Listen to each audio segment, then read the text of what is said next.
Hello and welcome back to another video, guys. In this video I'm going through this 320i petrol.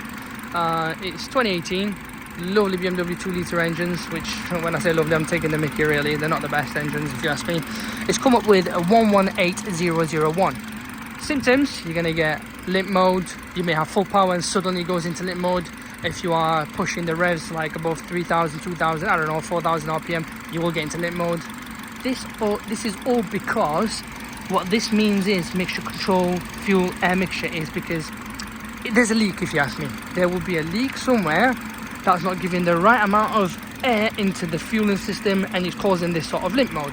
So it's like you as a human taking X amount of air and you're breathing X amount of air. If you're not inhaling the correct air, you're going to pass out or faint or whatever, right? And it's the same with these engines.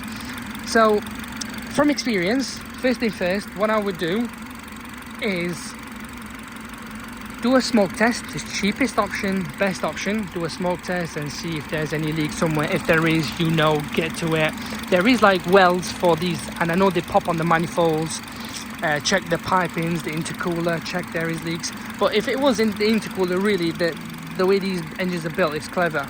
They would come up with underboost around the turbo, but then again you can't trust it. It's all electronic and machines for you. So I would do a smoke test, see if there's any leaks on the piping. If there is, change the piping, but most likely it'll be on the manifolds here somewhere. So get that smoke test done. If there's the leak, change the component. If you still can't find it, then get into the sensors. You've got these sensors here.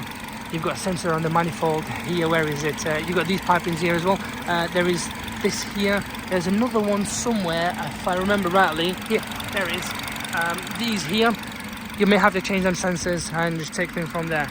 It will be a case of plug and play. As soon as you've solved it, you don't need to there's no like coding in it or anything like that. So yeah, that's the way about it. But good luck finding it. Well, it is like a tough one to get to the bottom, really.